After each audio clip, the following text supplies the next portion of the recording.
John, I like to focus on the relationship between science and theology. I'm not trying to find one result or another. I really would like to know what ultimate reality is, and those are two ways of thinking, each of which makes a claim to discerning ultimate reality, and maybe there's a conflict, maybe there's not. But one thing is sure, that if there is not going to be a conflict, the theological doctrines have to change. Scientific doctrines do not have to change. They may have to change on their own merits, but they don't have to change in response to theology, whereas theological doctrines have to change in terms of certain scientific theories. All right, assume that's a given. What I want you to help me understand is how the philosophical theory of science that Thomas Kuhn, not a relative, although I did know him at MIT, created in terms of paradigm shift. You studied with Thomas Kuhn. I think you told me you was his first graduate student. How understanding how paradigm shifts work in science could help us understand the necessity for paradigm shifts in religion in order to accommodate science. Of course, Robert, that assumes that Kuhn's theory of paradigm shifts applies to science. Yes, okay.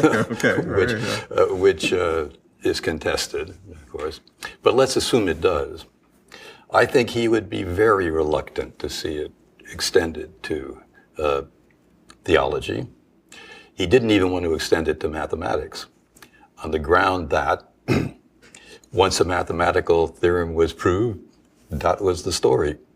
And you would not expect there would be a scientific revolution to overturn it. Yeah, I would agree with that. Okay, so how is it with religion? Is it more like mathematics, or theology? Is it more like mathematics, or is it more like science? Let's review for a minute Kuhn's theory of paradigm shifts. One comes about and constitutes a revolution, the shift, after a slow accumulation of what Kuhn called anomalies in the existing paradigm. And at first, people patch the paradigm. And then they get sick of patching the paradigm, or it becomes so weak with the patches that they decide they have to go another way, shift. And you know that you're going another way, have been through a shift by, among other things, the change in all the textbooks relative to that particular domain of science. Yeah, can you give a couple examples? Quantum mechanics is an obvious example. Quantum mechanics, but his examples in the structure of scientific revolution were all old. Yeah. They were not quantum mechanics because at that time we hadn't worked up the history of quantum mechanics. So they were things like 18th century electricity and, of course, the Copernican revolution, which Kuhn had studied and wrote a book about. And that was really his model. And there truly was a slow accumulation of anomalies over 1,500 years. Planetary orbits.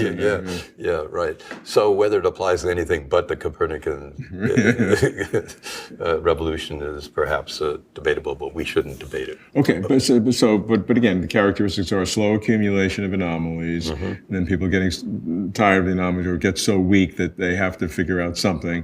And maybe the old people die and a new group comes in. I mean, you need a little bit of personnel change. Okay, so where are we going to find a case where there's a slow accumulation of anomalies that grows so great that people are really, in theology, are really worried about turning the whole system upside down? Right. Well, first of all, I don't like the analogy to mathematics because mathematics are necessary truths. Now, again, mathematical proofs can be enormously complicated, can be 1,000 pages that will take people years to work through. But I mean, the simple geometrical proofs that we've learned are beautiful. I mean, they're very simple and beautiful and really unchallengeable.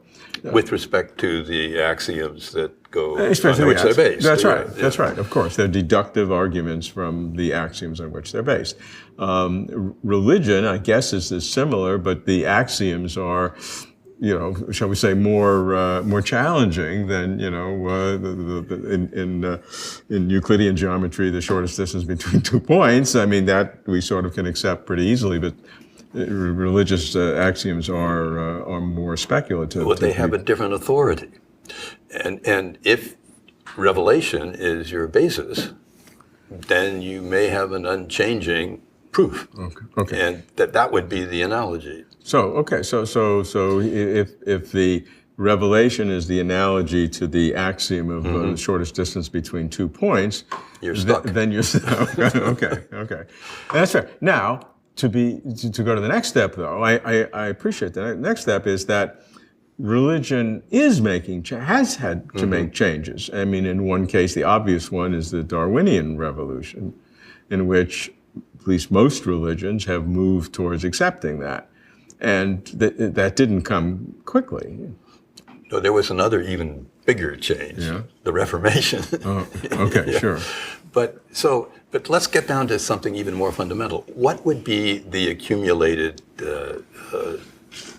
anomalies? And I give you one. I don't know whether it's any good or not, but you can tell me. We have one, seems to me, with the problem of evil, we have a constant accumulation of anomalies to the thesis of an all-powerful, all-good God. Don't we? I mean, on its surface, there are a zillion explanations. There are a zillion explanations. Patches. Patches. Okay. Right. Now, will there come a time when those patches break the original axiom? That is a question, it seems to me, we're speculating about. So that's a very interesting one. I like that. And so if I'm thinking with you out loud, if that happens, I can only see 3 possibilities as a change of that doctrine. The first, because you're assuming an all-powerful, all-good God, and now you have these anomalies, and so you have to destroy that concept. So how do you destroy it? The first way you can destroy it is no God at all. So that works, and that means no religion at all, and so I don't think they'll accept that one too quickly. All right, so now that's one. Now there are 2 others. The one of them is that God is all good, but not all powerful, and the third is God is all powerful, but not all good. Right. Which do you like? I would like a God that's not all powerful. Yes.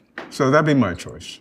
So God is not all powerful, and maybe humans are sort of in a co-creative mode with God, and there's actually some strands of Judaism which sort of support that for various reasons. So I mean, given a choice, not that my choice means anything. No, I think that's good. A more democratic approach to running the universe. Yeah. So. I mean, we're sort of joking, but not really joking, because these are real tensions. They are, and this is. You just have to open a newspaper anytime, any day, and you wonder how those things could happen, or look at television, even worse. And so, yes, is it possible that accumulation will ever shake the axiom in question? So it's very good example. But the way of thinking of the necessity for change, I think is an important one, because rather than artificially assuming that there is a consonance that maybe we can't know, is to recognize that maybe there isn't, and something has to change. Yes.